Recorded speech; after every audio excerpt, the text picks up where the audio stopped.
حضرت بلال رضی اللہ تعالیٰ عنہ سے ایک دفعہ کس نے پوچھا کہ آپ نے پہلی دفعہ حضور صلی اللہ علیہ وآلہ وسلم کو کیسے دیکھا؟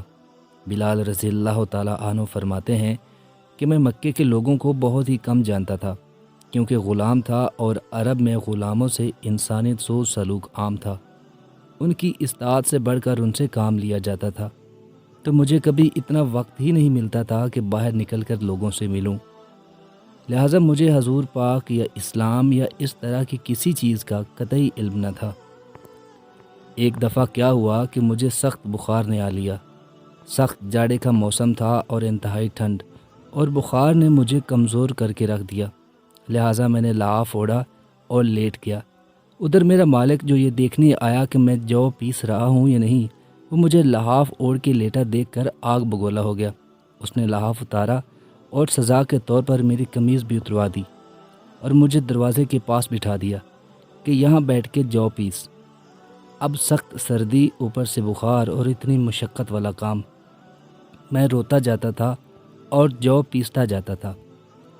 کچھ ہی دیر میں دروازے پہ دستک ہوئی۔ میں نے اندر آنے کی اجازت دی تو ایک نہایت متین اور پر نور چہرے والا شخص اندر داخل ہوا اور پوچھا کہ جوان کیوں روتے ہو؟ جواب میں نے کہا کہ جاؤ اپنا کام کرو، تمہیں اس سے کیا؟ میں جس وجہ سے بھی رہوں، یہاں پوچھنے والے بہت ہیں لیکن مداوع کوئی نہیں کرتا۔ قصہ مختصر کہ بلال نے حضور صلی اللہ علیہ وسلم کو کافی سخت جملے کہے۔ حضور صلی اللہ علیہ وسلم یہ جملے سن کے چل پڑے۔ جب چل پڑے تو بلال نے کہا، بس میں نہ کہتا تھا کہ پوچھتے سب ہیں، مداوع کوئی نہیں کرتا۔ حضور یہ سن کر بھی چلتے رہے۔ بلال کہتے ہیں کہ دل میں جو ہلکی سی امید جگی تھی کہ یہ شخص کوئی مدد کرے گا، وہ بھی جاتی رہی، لیکن بلال کو کیا معلوم کہ جس شخص سے اب اس کا واسطہ پڑا ہے وہ رحمت للعالمین ہے۔ بلال کہتے ہیں کہ کچھ ہی دیر میں وہ شخص واپس آ گیا۔ اس کے ایک ہاتھ میں گرم دودھ کا پیالہ اور دوسرے میں کھجوریں تھیں۔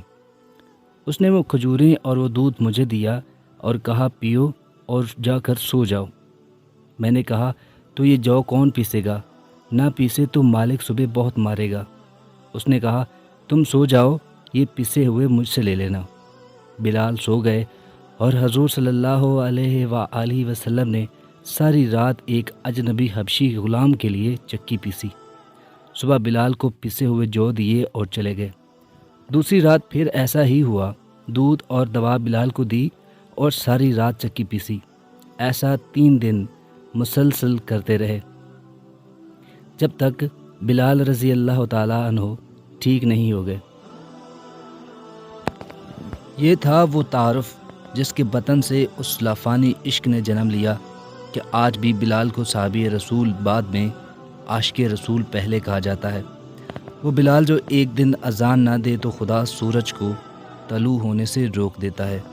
اس نے حضور کے وصال کے بعد اذان دینا بند کر دی، کیونکہ جب اذان میں اشہد ان محمد رسول اللہ تک پہنچتے تھے تو حضور کی یاد میں ہچکیاں بن جاتی تھیں اور وہ زاروں قطار رونے لگتے تھے۔